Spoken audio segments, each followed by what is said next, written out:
I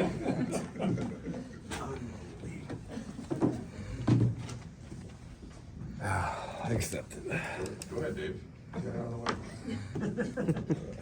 I'm not asking about it again, I'll tell you that much.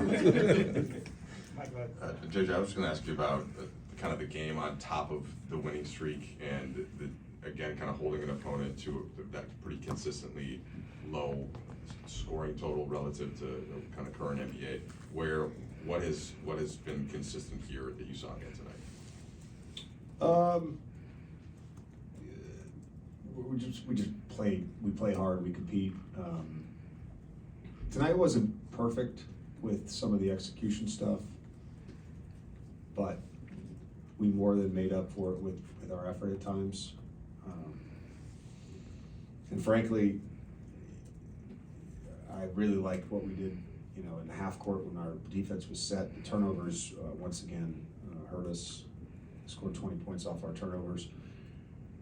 I think it wasn't a play that was more emblematic of our effort than when it was 93-88. I think there's 7-something to go. LeBron misses a 22-foot two-pointer. Vando gets the rebound. We get it back to LeBron. He misses a floater. Trey gets the rebound. We kick it back to LeBron. He misses the three from the corner. Vando gets the rebound. We end up getting it to Luka. Trey's over in the right corner. He pins in for LeBron. He hits that three. I mean, that's, again, these opponents that we're playing, they're really good teams. They're fighting like we're fighting. These are playoff-like games, just in terms of the physicality, the effort for both teams, and that play. I mean, I'm not sure they got closer than 5. I know there was 5 right there at the end, but that was a massive play for us in a stretch where, look, we're having to play lineups just because of injuries. We're having to play lineups where we don't have a ton of shooting on the court, and teams are able to load up. They're reading everything. They're a top 5 defensive team. Like it's tough to score. So we talked again pregame about our effort offense, and that was a massive play. There are things that I think you can't know about players until you have them as a teammate or something like that. And you had kind of mentioned the importance of these Luka blackouts in Denver. I think he made 2 threes and was like instantly yelling at the Clipper bench. Dunn got a little bit of it later.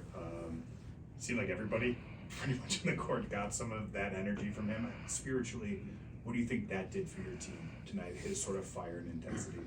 Yeah, I think the way he started the game got us going on that end. And then it just seemed like throughout the game, when we needed a bucket, when we needed him to draw a second, third defender at times, he was able to make the right play, minus the 6 turnovers. But he played fantastic tonight. And again, it was that verve and that spirit of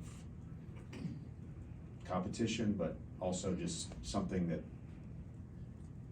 is, maybe it's an inner demon, I don't know, but it comes out, and it is fantastic for us when it does. A clip circulated of you crediting Dalton Connect for being a professional after the win on Friday. Tonight seemed like more We're than going to talk to the Lakers about what they're putting out.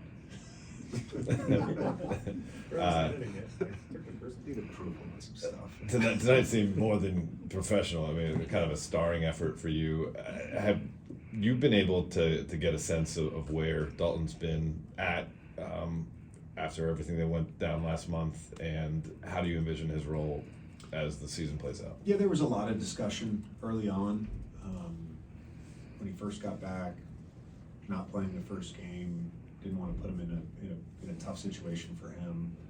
We then talked on Tuesday. We then talked the day before the All-Star break again, and it was very much like before that second game against Utah leading into the break. It was very much just let's just play basketball, and you're going to play, and I'm going to coach, and we've moved on from that. So I think each day it just becomes again more normal. Certainly the last 2 games I think helped.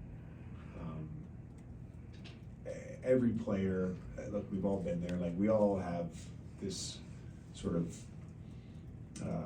perpetual belief in our ability, everybody's confidence can wane, and you need that confidence to be reinforced by playing well, and he's done that the last 2 games, and it's obviously offensively, but he's done some good things defensively as well. You mentioned you guys have won a lot of these games against top teams, just effort and executing defensively. Does that help provide optimism for what things will look like once you're able to get things just a little bit more flowing and going offensively and have that Yeah, I synergy mean, there? the nature of playing with Luka Doncic, and we knew this when we traded for him, and again, this is why you always have to be adaptable as a coach. The nature of playing with Luka Doncic is if you play drop coverage against them, you're going to die. So teams are going to red or they're going to blitz. We have to be better, and we're going to figure that out. It helps when you can play all shooting lineups. I'm not concerned about that. Last one. Hey, JJ, when you look at this month's worth of games in March till the end of the regular season, where do you rank seeding compared to all the other things that you deem important? I want to make the playoffs. I don't want to be in the play-in. That's all until that is secured, the seeding thought won't cross my mind. Thanks, Coach. Yep.